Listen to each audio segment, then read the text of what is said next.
chama cha ODM niwaweta Mutongoi wa Raila Odinga Akeethiwa Ileveni kuukitia kivila cha Usumbi mwaka ni wa 2017 na kana mwana wa Mweenekivila ngwatanioni ya nthi ya Afrika ethiwa akanyuvwa mwaka ukite uina utonyi wa kumusyiiya aisyoka musyi na kuukitia kivila cha Usumbi. Mweenekivila wa chama ki Muyumbe Mwoloote John Mbadi ni umia ukanyo kwa ateti chamani ki alama ende kusukumania kuosa mwana wa Raila vala waweta chama ki na Utongoi mulumu ula ukitongoesye oyu na ni maelite kuatia miao ya chama ivindani ye maumelelia mwana wa Mutongoi munene chamani ki Benjamin Mwaka ena mauvo. Kuyana na ODM ni kana Raila kindu ni mwaka wa 2017 kuukitia kivila cha Usumbi na kana mwana wake wa Mweenekivila nthini wa ngwatanioni ya AU ethiwa no kufikia kunuvwa kwi mwaka usukite wikethwa wi musyi aisyoka musyi na kwicha kivila cha Usumbi. Our party leader is still going to be in the ballot in 2027. That is the position of ODM. So we are talking about party leader taking another assignment. If he does take the assignment, he is going to leave the party to be managed in his absence. And that is for the period that he will be absent, which I don't know. Mweenekivila wa chama ki Muyumbe Mwoloote John Mbadi niwaweta kwa oyu chama ki kiunguo kumwa Raila anini makeli alani magavana Martin Wycliffe Paranya na Hassan Joho na Mweenekivila ila hasu onde atatu mateva kuve.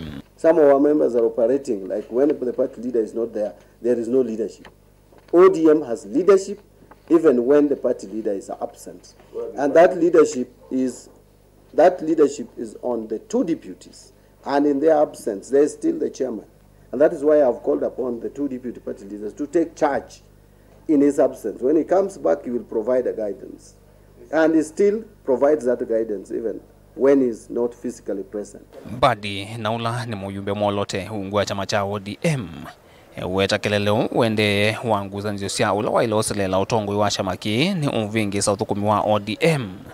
Nandumia ukanyo kwa memba onde ma ODM manengenda ya miao ya chama na kuekana na uteti wa kuosa Utongoi wa chama kino mvala matambia maki miao miose wa ondela miodhi uvadhukanu.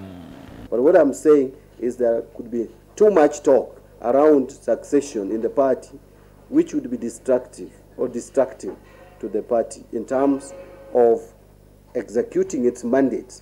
In a nutshell, probably you are jumping the bridge and the river is too wide.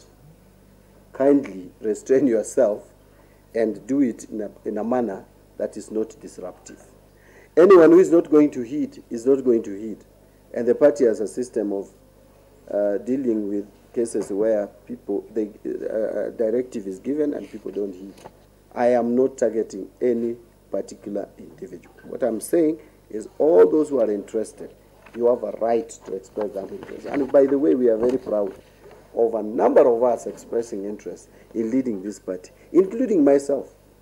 I would want to lead the party if at all there is vacancy for leading it. But that quest must be tempered with moderation, with caution, and restraint. Vilengwa mauvo kumavamia kone ya mbunge ni musyi lovi nye nitoa Benjamin Mwaka.